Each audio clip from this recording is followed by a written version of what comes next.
चौकशी करून कारवाई करणे म्हणजे रद्दच करणे आहे ना. आणि अधिकाऱ्यांनी वकिली करायची नसते. अधिकारी हा खूप टेटसचा माणूस असतो, त्याला एक प्रतिष्ठा असते. तुम्ही काही पण करबंद कोणीतरी काहीतरी सांगायचं आणि मग त्याच्यावर तो गैरसमज पसरायचा, हे बरोबर नाही. आणि जर अधिकाऱ्यांचं म्हणणं आहे की त्यांनी रद्द करायचं सांगितलंच नाही, स्वतः बावनकुळेंनी मान्य केलं की मी पत्र दिलंय म्हणून. मीडियात स्वतः बावनकुळेंनी पत्र दिलंय म्हणून मान्य केलंय. आणि याच्याही पलीकडं फडणवीस साहेबांनी असं सांगितलं होतं की सरकार हस्तक्षेप करत नाहीये, सरकारला हस्तक्षेप करायचा अधिकार नाही. माननीय सुप्रीम कोर्टाच्या जजमेंटप्रमाणे, नियमाप्रमाणे जात पडताळणी विभागाला व्हॅलिडिटी देण्याचा अधिकारी सरकारला हस्तक्षेप करतात नाही. मग बावनकुळेचं पत्र काय? हस्तक्षेप करायसाठीच बावनकुळेंनी पत्र दिले. वाटुळं जर गोरगरीब मराठ्यांचं 70 वर्षात मराठा समाजाचं जर वाटोळं कोणी केलं असेल ना, तर ह्याच सरकारने केलं. कारण गोरगरिबांच्या लेकरांचं इतकं वाटोळं कोणीच केलं नाही, तितकं बावनकुळेंनी शिरसाटणी केलं. पालकमंत्री जयकुमार गोरे असतील सगळे जे म्हणतात ते प्रोसिजर नुसार चालू आहे सगळं काम, ही वैयक्तिक हेतू ठेवून यामध्ये सरकार हस्तक्षेप करत नाही असं त्यांचं म्हणणं आहे. हस्तक्षेप करत नाही तर बावनकुळेंनी काय केलं पत्र देऊन? एवढे तर समज असेल ना तुम्हाला की बावनकुळेंनी पत्र देऊन काय केलं? हस्तक्षेप करत नाहीत. प्रोसिजर सुरू आहे. प्रोसिजर कशाला म्हणतेत, काय म्हणतेत? प्रोसिजर नाहीये. तर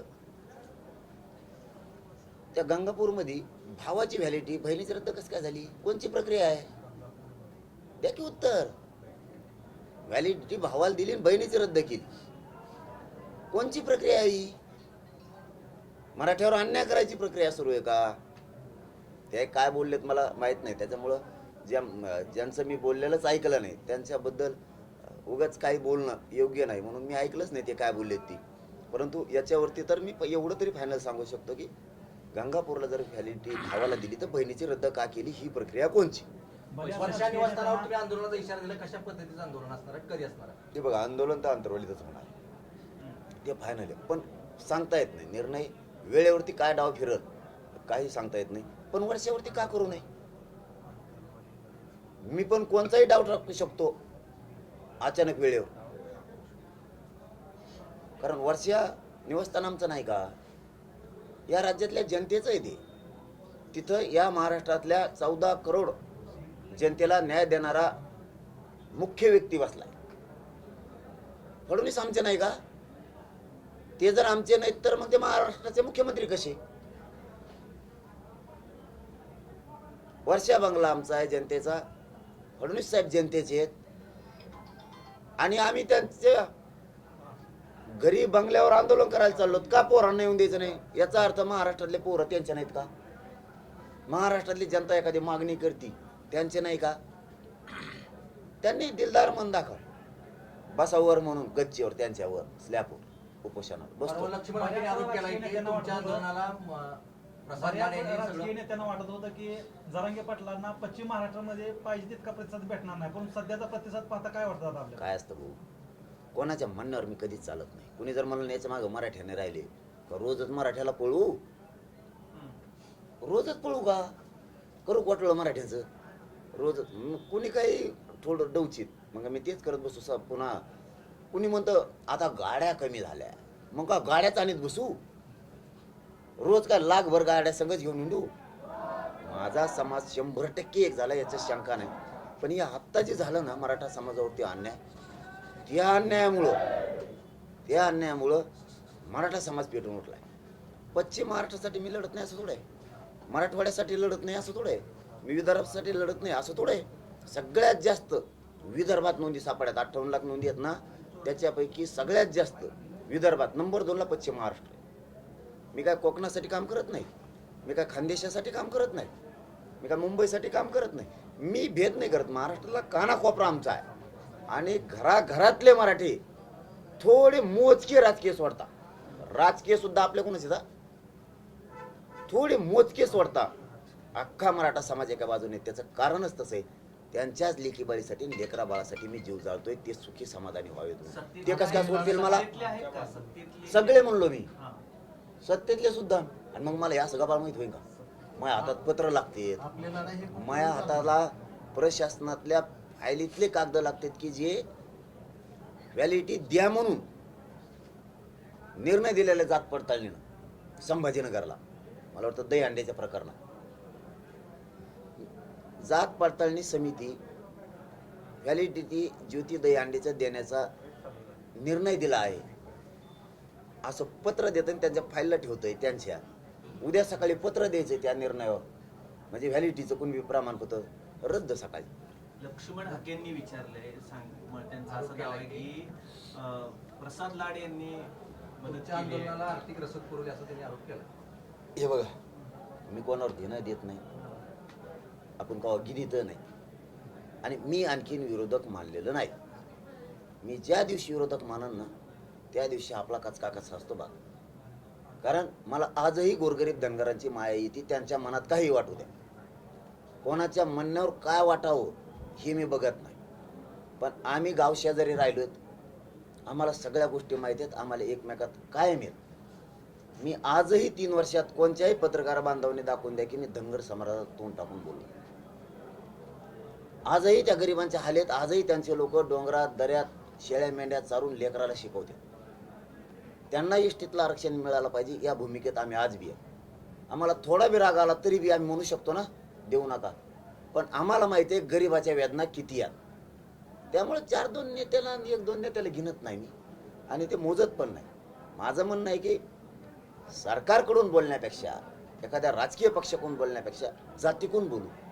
त्या गोरगरीब धनगराच्या लेकराला सगळ्या धनगरांच्या नेत्यांनी मिळून न्याय द्यावा, त्याच्यात खरा आनंद असेल. संसदेत विधानसभेत आपले विचाराचे लोक असल्याशिवाय हे प्रश्न मार्गी लागणार नाहीत असं वाटतं का तुम्हाला? नाही नाही, असं काही नसतं. आपल्यात एक ना कडवटपणा असायला लागतो, कट्टरपणा असायला लागतो. आता ना माझ्याकडे सत्ता आहे, ना कोणचा सरपंच आहे, ना खासदार आहे, ना आमदार आहे, ना मंत्री आहे, तरी 58 लाख नोंदी दिल्यात आणि सगळे गॅजेट लढाई काढत वाढत चालली ना आणले. तुमची, लढाई दिवसांदिवस जास्त वाढत चाललेली आहे. नाही, आता हे बघा, चांगल्या कामाला शेवट नसतो, कधीच शेवट नाही. वाईट कामाला शेवट असतो, चांगल्या कामाला शेवट नसतो. एक एक एक एक एक एक वाढत जातं, एक एक एक एक गोष्ट वाढत जाते. चांगलं काम करताना 100% उशीर होतोच, पण ते पक्क असतं. आणि मला उशीर का होईना पण समाजाला पक्क द्यायचं. पश्चिम महाराष्ट्रातला जो सातारा आणि औंध आणि कोल्हापूर गॅजेटियरचा विषय, त्याबाबत काय आता भूमिका ठरलेली आहे? मी तर जे सगळे घेणार आहे ह्यावेळेस अंमलबजावणी सहित, काही सोडत नाही. मी निर्णायक शब्द जो वापरला ना मराठ्यांच्या, ते लक्षात आलं की आपलं पोरग मनोज जरांगे पाटील जर आपल्या लेकरा बाळाच्या कल्याणासाठी शेवटचा शब्द वापरतोय, आपल्याला खरा घरातल्याला ताकद लावावी लागणार, हे माझ्या मराठा समाजाच्या लक्षात आलं. अख्खा महाराष्ट्र डवळून निघाला एकट्या बावनकुळ्यामुळे. काहीच गरज नव्हती. मी खरं सांगतो प्रामाणिक, मी माझ्या मीडियाला कधीच खोटं बोललो नाही. आणि मराठा समाजाला बावनकुळेला मी खरंच लय चांगला माणूस समजतो. मी तसं कित्येक वेळेस स्टेटमेंट मीडियातून केले. हे पाप मराठा समाजावर अन्याय करायचं पाप त्यांनी फक्त करायला नव्हतं पाहिजे. शिरसाटणे त्यांनी दोघांनी. आमचं त्यांचं काय बांधाला बांध नाही, त्यांचं आमची काही अडचण नाही. बावनकुळेमुळं फडणवीस साहेब अडचणीत आले आणि शिरसाटमुळं शिंदे साहेब अडचणीत आले. कारण हे खूप मोठा वर्ग मराठ्यांच्या पोराचा आहे. ते आता हळूहळू तुटणार आहे 29 ऑगस्टच्या नंतर, जर यांनी 28 ऑगस्टच्या आत केलं नाही तर. आणि सगळ्या मराठ्यांच्या नेत्यांना माझं मात्र आव्हान आहे. काय काय 28 ऑगस्ट पर्यंत काय करण्याची अपेक्षा आहे? सगळ्या मागण्या त्यांच्याकडे आहेत, त्यांच्या सगळ्या पाठच झाल्या. एखादी वेळेस वेळ आली तर धडा येऊ शकतो व त्या मागण्यावर. इतक्या जणांच्या मंत्र्याचा पाठ झालाय. त्या मागण्याची सगळ्या अंमलबजावणी करा. आम्ही दिलेलेच पाहिजे असलं तर आणखीन देतो, काही अडचण नाही. फक्त याच्यात विशेष करून माझ्या मराठा समाजाला माझं आव्हान आहे की बाबा हो, आपले पोरं संकटात आणलेत. बावनकुळ्यांनी तुमच्या नाकावर टिचून, मंत्र्याच्या, आमदाराच्या, खासदाराच्या, मराठ्याच्या नाकावर टिचून मराठ्यांच्या लेकराचं वाटोळं केलंय. तुम्ही खास मराठ्यांच्या रक्ताचे, जातवान रक्ताचे गरिबांचे लेकर अडचणीत आलेत. त्याच जातीच्या रक्ताचे तुम्ही आहेत. गरिबाच्या लेकरावरती अन्याय होतोय. सगळ्या पक्षातले मराठे आमदार, खासदार, मंत्री आज लेकराच्या बाजूने बोला. समाजाचे लेकर संकटात आणलेत. ह्यो खूप मोठं संकट आहे डाव आहे की मराठ्यांच्या नेते आमदारांनी ध्यानात आणा आणि गरीब लेकरांच्या पाठीशी उभा राही. माझी हात जोडून विनंती आहे सगळ्याला. नसता मराठा समाज कधीच तुम्हाला माफ करणार नाहीये ह्या संकटाच्या काळात जर धावून नाही आले तर. आता मराठा समाजासाठी तुमचा लढा चालू आहे जोरदार, परंतु देशभरात एक वर्ग असा आहे की आरक्षण हटाव मोहीम राबवली जाते सोशल मीडियाच्या माध्यमातून. तुम्हाला वाटतं ते हटत असतं? संविधानाचे विषय एवढे सोप्या गोष्टी नसते, ते देशाचा विषय. एकनाथ शिंदे विषयी आपली नाराजी आहे. नाराजी नाही काय मग हे आता बहुत काय चाललंय तुमच्या मनात? काय आम्ही काय वडापाव फुगलतो का एकामेकाला, का चहा पितोय का कॉफी आणतोय? नाराजी नाही काय, हे लचांड गुतीलंय बावनकुळेनी गळ्यात, त्यांच्या गळ्यात हे येणी शिरसाटणी गुतीले, त्याला काहीच गरज नव्हती. त्यात घुमरेची सुद्धा थोडी काडी आहे, काहीच गरज नव्हती ह्या गोष्टीची. प्रमाणपत्र रद्द करून खूप मोठा वर्ग शिंदे साहेबाला मानणार आहे मराठ्यांचा. त्यांचे इतके हाल आहेत तिथं, उगा बोलायला लावू नका मला. इतके हाल आहेत दोघांचे बी, अजितदादाचे बी त्यांचे बी. आणि भाजपमधल्या मंत्र्यांचे सुद्धा मराठ्यांचे लय हाल आहेत, आमदाराचे खासदाराचे सुद्धा आहेत. माझ्याजवळ येऊन बोललेले ते लय हाल आहेत. जर का मराठा तुमच्यापासून बाजूला गेला ना, तुमचा बाजारच उठी देईन. थोडं जरा अंधारातून समजून घ्या. अजितदादा, शिंदे साहेब, थोडंसं समजून घ्या. हो, लय वाईट वेळेत मराठा तुटला तर हे तात्पुरता आनंद आहे. मंत्रीपद, आमदार, खासदार हे तात्पुरता आनंद आहे. समाज तुम्हाला पिढ्याना पिढ्या आनंद देणार आहे, पुन्हा पुन्हा निवडून आणून. पण तुम्ही जर मराठ्यावर अन्याय केला तर हे तात्पुरता आनंद आहे. तुम्हाला वाटत असं सत्ता आहे, आमचं कोणी काही करू शकत नाही. एका रक्क्यात जात अशी सत्ता ती नाही का, हसीना काकू आली ती इकडं, अक्का ती तिकडं रठे दिले तिला, इकडं भारतात आली ती पळून, इमानाने येऊन द्या म्हणून वाटगेने आली ती. सोपं नाही. जनता जनता असते. इथं शेतकरी प्रचंड रोष आहे, शेतकऱ्यात प्रचंड, दलित मुस्लिमात प्रचंड रोष आहे. दिसत नसला तरी पण धनगरात प्रचंड रोष आहे की फडणवीसांनी आपला काटा काढला. इथं आदिवासी समाजात प्रचंड रोष आहे. इथं मायक्रो विषयित रोष आहे. आणि आता मराठ्याच्या नरडेला हात घातलाय, आता सुट्टी नाही. दादा, आपला लढा बाहुबली मराठा कालपासून आरक्षणाचा आहे, फेमस झालाय. परंतु अनेक बाहुबली ठिकाणी मधले काय स्थानिक कॅरेक्टर आहेत, पातळीवर कालकी वगैरे तुम्ही काल बावनकुळेचे कटप्पा कोण आहे म्हणतात? हं? बाहुबली पिक्चरचा बावनकुळेंना आपण reference कल्की घेऊन म्हणाला, कटप्पा नक्की कोण आहे हे सगळं? हा, ते टिंबा टिंबा आहे ते. दादा सोशल मीडियावर डिपेंडंट जास्त हे आता तुम्ही सातत्यानं बावनकुळे यांच्यावरती टीका करताय, त्यांच्या वर्णावर टीका करताय, अजिंठ हरिणीचा शिल्पाचा हो. त्यांच्याशी जोडताय. त्यावरून अभिमन्यू पवारांनी एक पोस्ट लिहिलेली आहे की टीका करणं अयोग्य आहे, त्यांचं काम जे आहे ते वाखण्यायोग्य आहे. बावनकुळे भाजपचे आमदार त्यांना म्हणा भाऊ, लई फजित चालू आहे तुमची. तुम्ही कोण होता तर काय झाला असे विसरू नका. उभ्या महाराष्ट्रानं तुम्हाला बघितलेलं आहे. तुम्ही आधी कोण होता तर आता काय. आणखीन तरी मराठ्यापासून तुटू नका, समजून घ्या. हो, मराठ्यांच्या विरोधात जाऊ नका. तुम्ही पहिल्यांदा तिथं काय होतात आणि आता काय झालात आणि मराठ्यांची कशी साथ घ्यावी लागली सांगू का काय? मग इथून पुढं नीट राहायचं. म्हणजे तुमच्याकडे काय गोपनीय माहिती? मग हाय का म्हणजे काय, हाय का म्हणजे काय? त्याचा माणूस अंतरावलीत बसूनच होता, माणूसच उभा करीन मीडिया पुढं. आपल्याकडे कच्चं काही नसतं. 28 तारखेनंतर होऊ शकतं असं काय की तुम्ही म्हणताय जे पुरावे आहेत तेच दाखवेल? मला वाटतं आणखीन वेळ गेलेली नाही. शिरसाटणे आणि बावनकुळेंनी चूक सुधारावं. बरोबरपेक्षा जनता त्यांच्या हातातून जाणं, जे हक्काचा मराठा समाज त्यांचा वोटर आहे ते हातातून जाणं, त्याचा रोष नाराजी पत्करून अंगावर घेण्यापेक्षा झालेली चूक सुधारून टाकावं.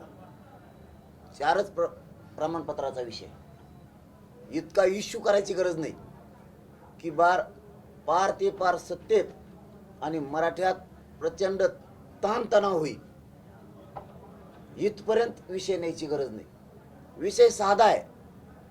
फडणवीसांनी, शिंदे साहेबांनी जर समजून घेतलं, फडणवीस साहेबांसाठी हे काय मोठा विषय नाही. 4 प्रमाणपत्रासाठी जर इतकं राज्य ताणणार असलं तर त्यांनी ते ताबडतोब मार्गी काढायला पाहिजे, चूक कबूल करायला पाहिजे. तशी बावनकुळेंनी सांगितलं मी पत्र दिलंय म्हणून. नंतर तुम्हाला कळल की जेव्हा तवा केलं असतं तर बरं झालं असतं. शेवटी जनता आहे, जनता आहे, मालक जनता आहे राज्यातले, तुम्ही नाहीत. तुम्हाला फक्त गर्व झालाय, अहंकार झालाय. अहंकार उतरायला वेळच लागणार नाहीये, वेळच लागणार नाही. कारण जमिनीवर पाय ठेवा सुद्धा जागा नाही राहणार तुम्हाला, पाय ठेवायला. कारण पुऱ्या राज्यात खतखते. तुमच्या जवळ 5-50 कार्यकर्ते आहेत म्हणजे राज्य तुमचं ऐकताय असं नाहीये, अजिबात ऐकतंय असं नाहीये. ते काहीतरी फायद्यासाठी तुमच्यापाशी आहेत आणि आम्ही तुमच्या सोबत हे म्हणत असतील. पण एकदा जर विरोधाला विरोध सुरू झाला तर प्रचंड अवघड आहे. पश्चिम महाराष्ट्राच्या दौऱ्यात सर्वसामान्य मराठा समाज तुमच्यासोबत होता, मात्र कोल्हापूर असेल, सातारा येथील छत्रपतींची वंशज तुम्हाला भेटले, त्याबाबत काही खंत वाटते?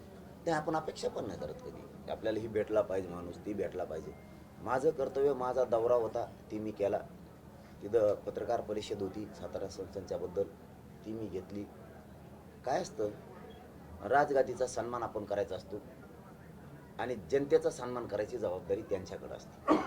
कल्याणासाठी लढणं राजगादीचं काम असतं, जनतेच्या कल्याणासाठी. आणि त्यांच्याकडे गॅजेटियर आहेत. त्यांनी राजकारणाच्या बद्दलची काय भूमिका घ्यावा आम्ही अजिबात सांगणार नाही. पण गोरगरिबांच्या लेकरासाठी जर त्यांच्याकडं गोरगरिबांचं भविष्य घडवण्यासाठी जर मोठी शिदुरी आहे तर त्यांनी म्हणलं पाहिजे सरकारला हे लागू करा, माझ्या समाजाच्या लेकरांचं कल्याण होईल. बस एवढीच अपेक्षा. तर याबाबत चर्चा झाली का मराठा त्यांच्याशी? नेत्यांचे मोठे हाल होत आहेत. एकनाथ शिंदे सध्या पक्ष आणि चिन्हासाठी 4 दिवस झाले कोर्टात, रोज सुप्रीम कोर्टात केलं आहे. कपिल सिब्बल आरोप करतात की गट फुटलाय, पक्ष फुटला नाही. कोर्टात युक्तिवाद चालू आहेत सगळे. काय म्हणजे हे हालच आहेत का काय नाही? नाही, आता ती काय त्यांचा राजकीय प्रश्न आहे. मी वेगळ्या हालाविषयी बोललो. मान सन्मान, घेतानीचा सन्मान. तर आता वापर करून झाल्यावर काय म्हणजे फडणवीस साहेबाचं काम कसं आहे माहिती आहे तुम्हाला? आमच्याकडे व्यापारी होता आणि त्याचे दात पडली. दात पडले. व्यापारी कसा असतो, एकदम चिकट. रुपयाचा हिशोब करणार, जास्त कमीच करणार, रुपये कमी करणार, 2 रुपये कमी करणार. लोक म्हणले 10 रुपये तू पण कम करीनात रे ते. मग काय खालून येतात का?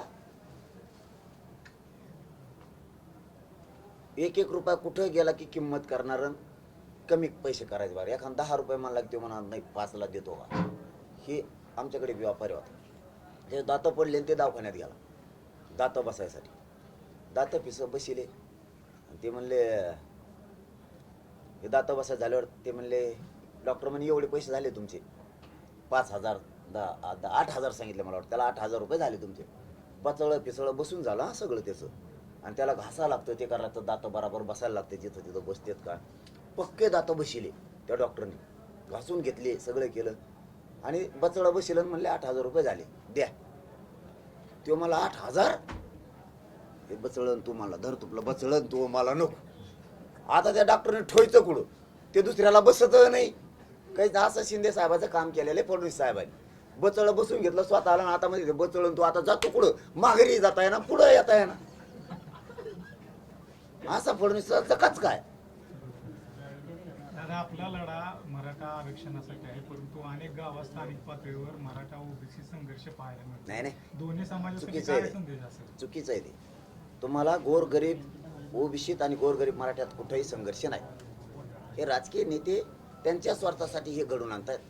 गोरगरीब ओबीसींना 100% वाटतं, मी बळच म्हणत नाही. ते म्हणते यार त्यांच्या नोंदी निघाल्या तर त्या दिल्या पाहिजेत.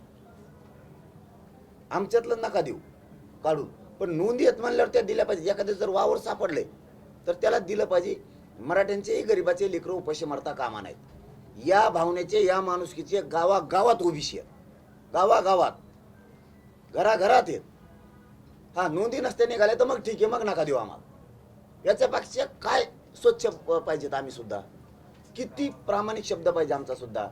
आमच्या नोंदी जर सापडल्या नाही तर देऊ नका ना. पण नोंदी सापडल्या म्हणल्यावर हे ओबीसीना सुद्धा पडतंय की आपल्या वावराच्या शेजारी जर त्यांचं वावर सापडलं ना, अरे त्याचे लेकरं उपाशी मारायला लागले, त्याला पण द्या. नको आपल्याला कोणाच्या लेकराचा तळतळाट. इतके माणुसकीचे आजही ओबीसी गावखेड्यात लोक आहेत. कुठंही वाद नाही, काय नाही, काय नाही, कारण मी चुकीचं मागतच नाही. जे असे एका वाद बाजूला- घालतात त्यांना काय सांगणं असेल तुमचं? एका बाजूला हाके असतील किंवा त्यांचे सहकारी असतील, हे ओबीसी म्हणून लढतायत आणि दुसऱ्या बाजूला त्यांची धनगर समाजाला एसटी मधून आरक्षण मिळावं ही मागणी आज कुठेही करताना दिसत नाही. मूळ मागणी धनगर समाजाची त्यांच्या आरक्षणाची आहे, पण ते आज ओबीसीच्या नावाने आपल्यालाच टार्गेट करतायत. काय नक्की याच्यामध्ये? नाही त्याच्यामागे काय भय आपल्याला नाही माहित. आपण असेल किती का आले किती का गेले. माझी सगळे धनगर बांधवांच्या नेत्याला विनंती आहे, जेवढे नेते आहेत त्यांना, की कधी काळी आपण गोरगरिबांच्या लेकरासाठी लढायचं शिका. सत्ता येत असती जात असती, पद मिळल नाही मिळल, गोरगरिबांच्या लेकराला लय गरज आहे. कितीही शेळ्या मेंढ्या सांभाळू द्या, शिक्षण महाग झालेलं आहे. त्यांचेही पोरं कधी जर नोकऱ्याला लागले तर त्यांच्या हाताचं जे कष्ट आहे, जे करावं लागतं ते कमी होईल.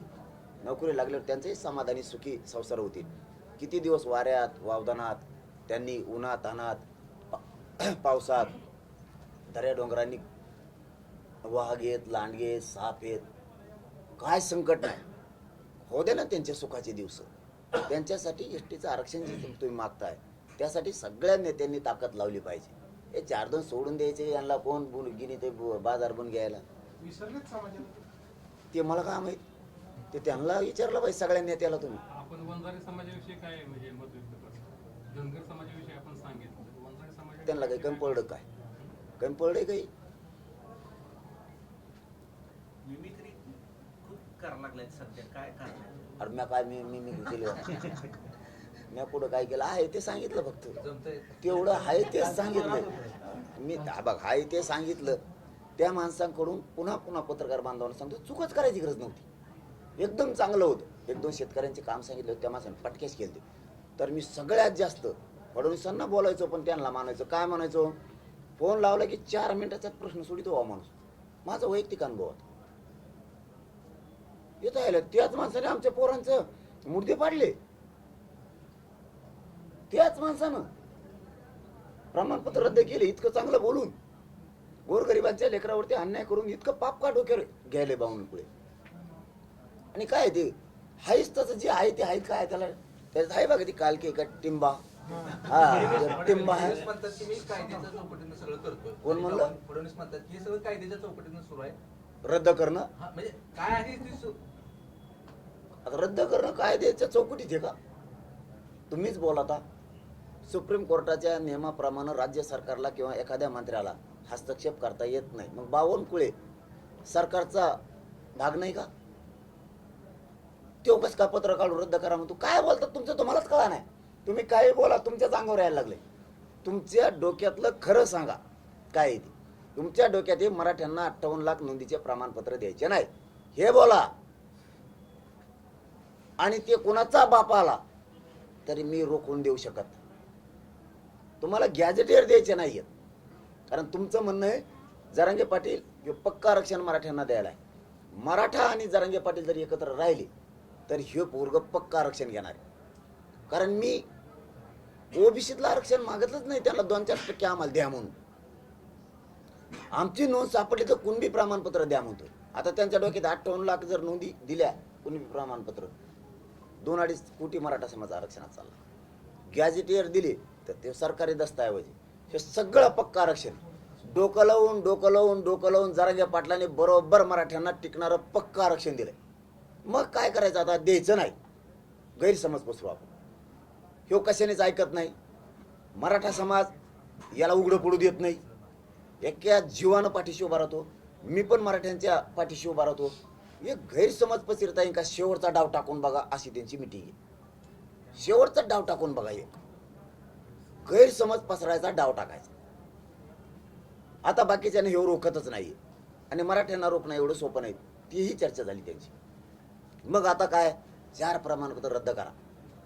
भाजपाची जेवढी IT सेल आहे सोशल मीडिया ती पूर्ण त्याच्यात उतरा आणि मीडिया ट्रायल मीडिया एक उतरा आणि असं सांगा की मराठा समाजाचे जे 4 प्रमाणपत्र रद्द झालेत कुणबी नोंदी टिकणार नाही. या जरांगे पाटलाचं आंदोलन धोक्यात. जरांगे पाटलांनी दिल्या नोंदी धोक्यात. याच्या पाठीमागून अर्थ काय काढायचा की मग ज्या पोरांनी ऍडमिशन घेतले, जे नोकऱ्यात गेलेत ना, हे पोरं भयभीत झाले पाहिजे. मराठ्यात गैरसमज गेला पाहिजे. ज्या नोंदी सापडल्या त्याचं प्रमाणपत्र नको कारण ते रद्द होतंय. असा गैरसमज त्यांना पसरायचा होता. पण मराठ्यांच्या बाजूने नाही येते. मराठ्यांनी कोणाचं वाटोळ केलेलं नाहीये.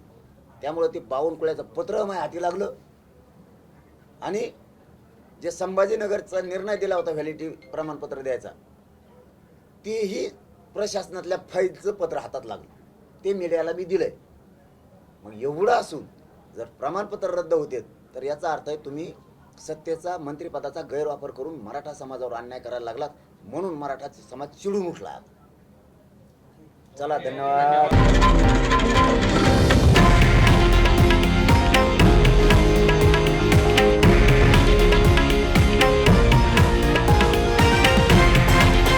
हे आहे देशातील नंबर 1 न्यूज नेटवर्क आणि आपण पाहत आहात TV9 मराठी, एकमेव.